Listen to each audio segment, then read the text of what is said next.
The High School Sports Beat is brought to you by Alfred State College, where within 6 months of graduating, an astonishing 99% are working or furthering their studies. At Alfred State, they stress project-based learning, where students work on real-world problems and learn how to think, not what to think. Visit alfredstate.edu. Sports. It's who we are. It's what we do. It's how we roll. It's wins and losses, highs and lows. It's effort, respect, and dedication. The High School Sports Beat. Sports. It's who we are.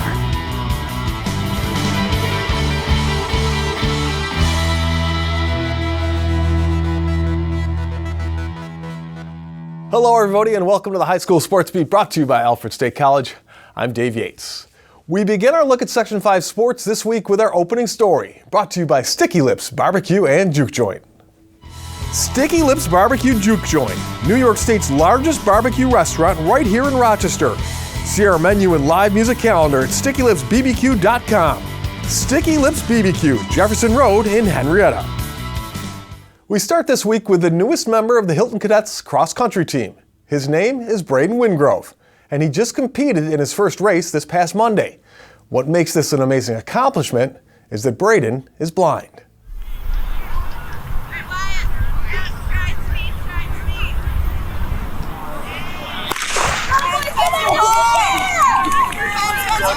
Cross-country is a sport that requires stamina, focus, and determination.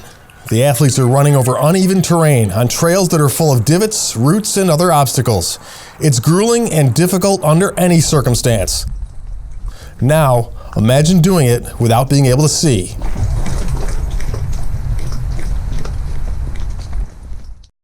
Hilton's Braiden Wingrove is a young man who was born without sight, but ironically, he's changed the way those around him look at themselves and the world.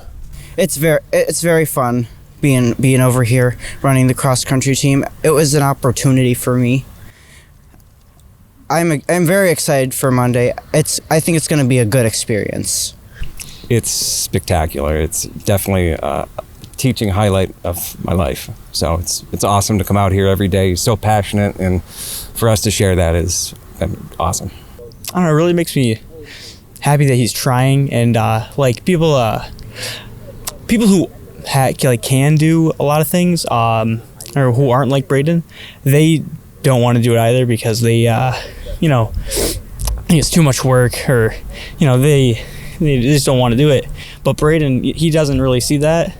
He thinks he's inspired to do it, and I don't know, that makes me feel really confident, and that it makes me feel good that he's willing to do it, even though he's not as able as other people.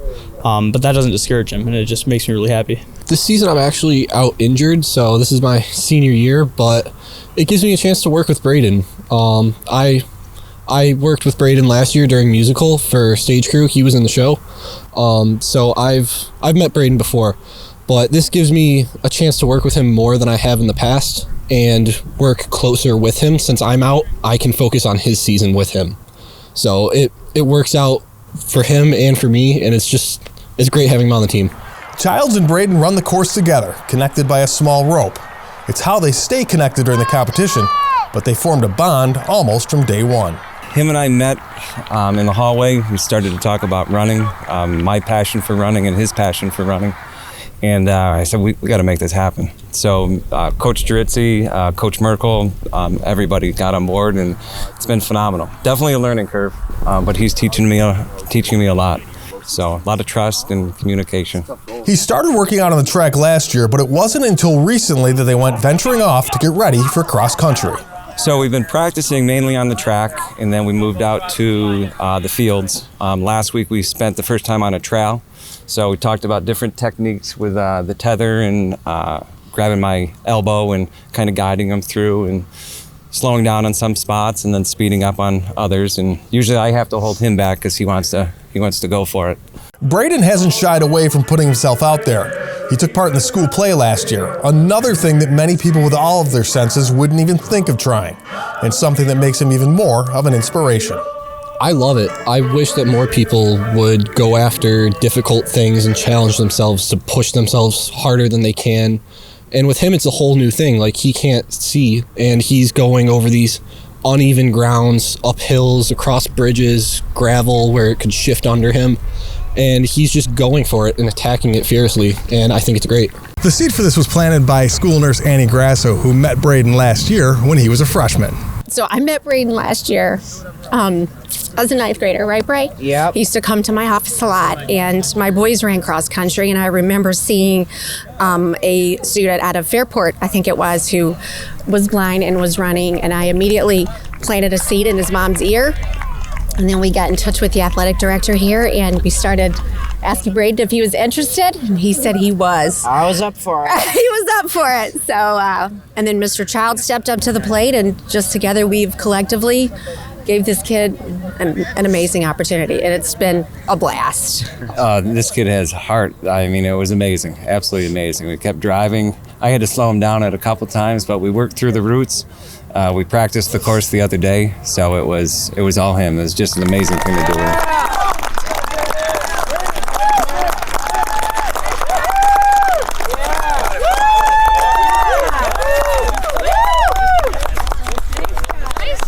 Awesome job. You did it. We have a card here for you. There you go. Good job. This card, buddy.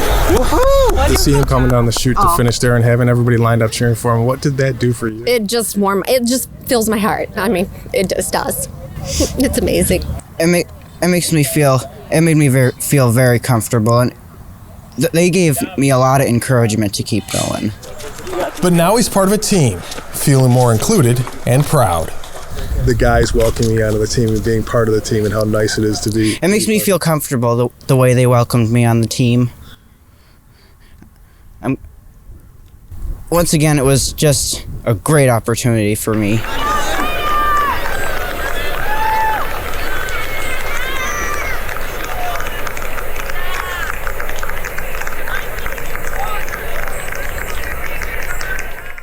Coming up next, Matt Trabold joins us for the Dunkin High School Notebook. We'll have that and more when the High School Sports Beat, brought to you by Alfred State College, continues.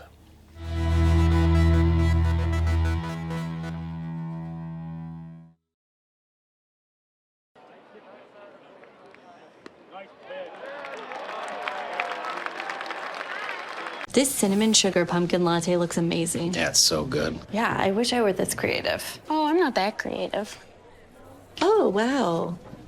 Did you just carve this? I did, yeah. Try our new signature latte. It's all things pumpkin at Dunkin.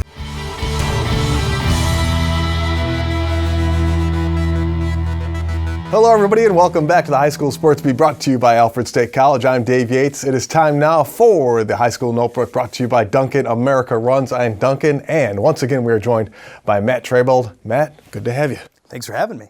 Matt, we're talking dark horses. We'll start off with football, and we'll start on the west side. Hilton, the Cadets, look like they've been coming up pretty strong lately. Yeah, when you think of Class AA football, you think of Aquinas, you think of McQuaid, and rightfully so, but I think a lot of love needs to go to the Hilton Cadets. They have a new quarterback at the position this year, first-year starter, and Peter Reyes is really starting to improve every week at his dual-threat style. He's very similar to a new starter at McQuaid in Joe Cairns. And on top of that, I think the recent development that's been the biggest for their success recently there with that staff at Hilton is Taj Hill. He's going to very soon be playing D1 college basketball, and he's starting to every week over the last few get back to his usage at wideout. When he wasn't really used that much at the beginning of the 2019 season, he's got that 2018 kind of output right now, and they've really seen some success with that recently. And then I think the biggest thing maybe for Hilton is that they are able to, and they've shown, they can win low-scoring games. And yes, it's not the most visually pleasing style of game when it comes to when you're in the stands, when you're on the sidelines, but when it comes to postseason play, that can bode very big. Now, another dark horse on the east side, Fairport. Change, you were talking about new quarterback at Hilton, new quarterback at Fairport. Looks like he's making a bit of a difference. Yeah, that recent, I should say, coaching move is, I think, really making them a dark horse contender. Maybe not as high as a Hilton, but for Class AA, it puts them in the mix, I think, for winning maybe a game maybe a game or two when it comes to postseason play, because they go against Schrader, who is red hot at the time, and they have an eye-opening win against them. And the 2 touchdown passes with a lot of accuracy come from not the guy in Cornell lacrosse commit Clay Stuver, who has been the starter for the first few weeks of the season, but Braiden, who is a stud baseball player, but he's really showing accuracy, like I said a second ago, and a lot of clout early on when he's been given those reins at the quarterback position. And Mark Vitacor, he went out and he's the head coach there for the Red Raiders, and he did not have Clay Stuver not do anything and have him on the bench. He's a great athlete. He put him in the 3 tailback attack that they use, and he had some success against the Warriors in that big win.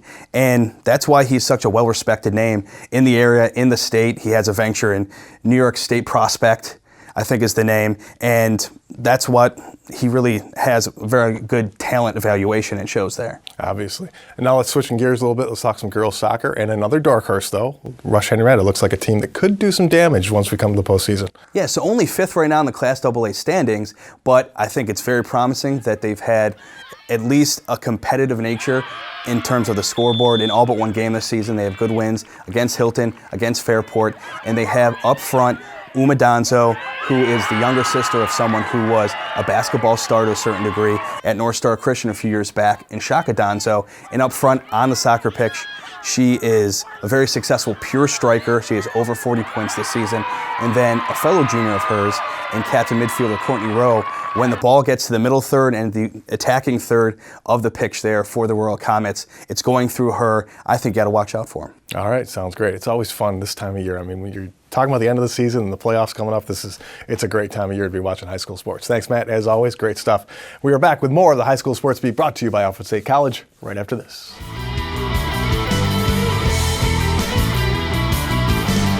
Coming up next, the Making the Grade nominee with Kyle O'Gara, and later, 2 undefeated teams battle when Wilson visits Eastridge.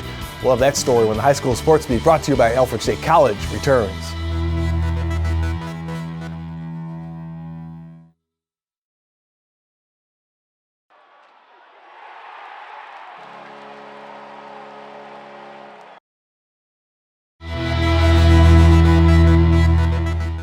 Welcome back, and thank you for watching the High School Sports Beat, brought to you by Alfred State College. Hit the ground running at alfredstate.edu. I'm Kyle O'Gara. Wegmans is a proud supporter of Making the Grade, which highlights the accomplishments of Section 5 student athletes on and off the playing field. Making the Grade this week is Mercy Junior Grace Kurzweil. Grace is a member of both the varsity tennis and track and field teams and has been on the team since she started high school. In the classroom, Grace upholds a 95% average and is involved in many school programs. Grace is a member of the campus ministry team, Masterminds Club, and Mercy's newspaper and literary magazine club. Between her excellence on the playing field and in the classroom, Grace dedicates most of her free time to being a member of the Girl Scouts and is an altar server at her church. This week, Grace Kurzweil is Making the Grade. If you have a student in mind for our Making the Grade segment, we want your nominations. Send them into mtg@rocksportsnow.com. And now here's Dave with the McArdle Section 5 Spotlight. Thanks, Kyle. Here are some of the athletes, teams, and coaches making news in this week's Section 5 Spotlight, brought to you by McArdle's in Fairport. Come home to McArdle's. Well, congrats to the Spencerport girls volleyball team, who clinched the Monroe County Division III title for the first time. The Rangers went 6-0 in division play and are 9-1 overall. More congrats this time to Palmac Cheerleading, who won the Arkport Canasarega Invite. The Red Raiders finished in first at all levels at the event. And finally, this year's Courage Bowl had a strong Section 5 field. McQuaid grad Hunter Walsh was a quarterback for St. John Fisher, and Irondequoit's Freddie June led the way for Brockport. June threw for 98 yards, ran for 54, including a 34-yard touchdown run in the Golden Eagles' 17-0 victory. Well, coming up next, homecoming at Eastridge was a setting for maybe the best football game of the year. We'll have that story when the High School Sports Beat, brought to you by Alfred State College, continues.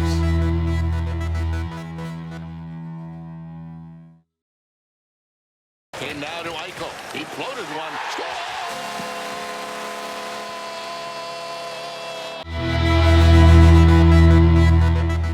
Welcome back, and thanks once again for joining us on the High School Sports Beat, brought to you by Alfred State College. I'm Dave Yates. The Wilson Wildcats headed to Eastridge with a perfect record. And the Lancers had the same, so something had to give in a battle of the undefeated, and you couldn't have asked for a better game.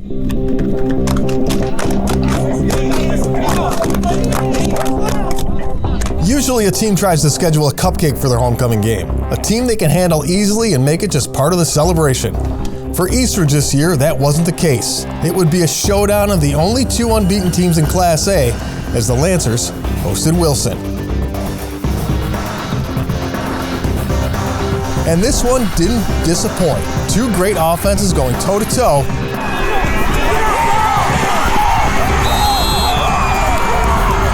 And it would all come down to this.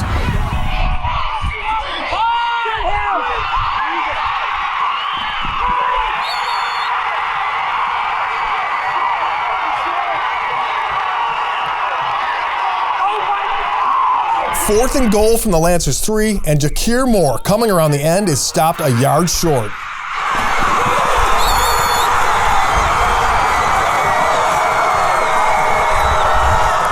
That kid's electric. You know, I saw him live today. I saw him on film, and I saw him live. He's much bigger than I thought he was on film. But I thought our defense, you know, we were like, hey, we're going to run to the freaking ball. And I thought we kept them in check a little bit. They hurt us on the pass because they got some playmakers, and, you know, they made some unbelievable catches.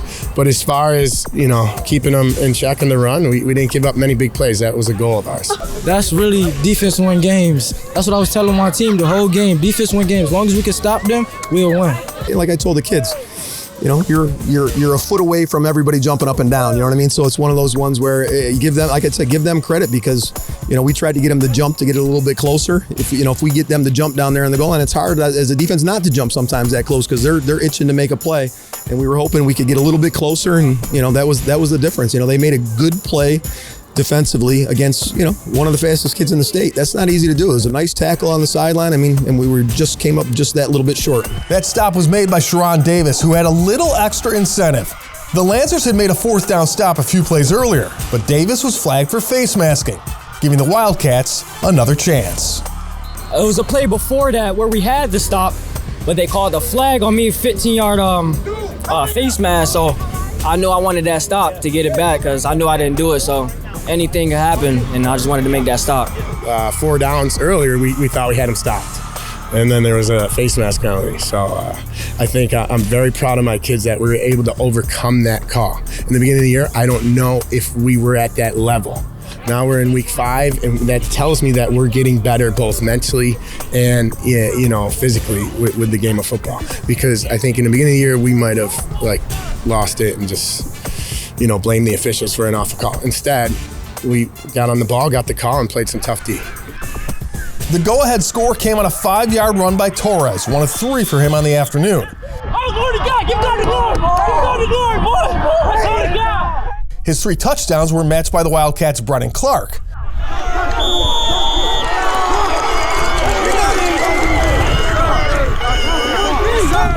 But his biggest moment came on this spectacular one-handed grab. Talk about that catch, that one-handed catch. I mean, that was sick. Yeah, I didn't think I was going to catch it, but then I just came down with it, and it stuck with me. I mean, both teams, yeah, look at the athletes. I mean, you know, BJ's, you know, Brennan's catch down here, the one-handed catch. I mean, their quarterback, the runs, the tailbacks that they got. I mean, there's a lot of talent on the football field today. And it's great for the area because, I mean, that's what people wanted to see. And, you know, they got to see that show. I mean, I'm mad that we lost, but, you know, kids got a chance to showcase their talent. And then 2 really good teams played like 2 really good teams. 2 of the best, and it was one of the best to see, no matter what the outcome was. It's like when we talk about coaching from the stands. It's so easy when you sit up in the stands and watch a game and you can coach and call plays. But when you're down in that moment, you know, like I say, if you call it and it works, it's a great call. When you call it and it doesn't work, it's a bad call. But I don't think it's ever a bad call to pitch the ball to, you know, to one of the fastest kids in New York State and, you know, hope he can make a play. So, you know, we'll hopefully learn from it because, like I say, we needed a game like this though to kind of prepare us for what's coming down the line. We knew we was gonna have to fight. We couldn't quit and hang our heads or none of that. I was making sure my team was ready to line up and play. So we was preparing for that all week. You don't normally get that type of game and that experience. And I've said it earlier to the guys, like, this is so important because it's going to be like a playoff type atmosphere, you know? And you don't normally get that in the regular season. So that's just going to help us tremendously next week and going into the tournament in a couple weeks. You know, getting this type of playoff atmosphere with this much on the line with 2 undefeated teams. So, I mean, win or lose, I think both teams got better today.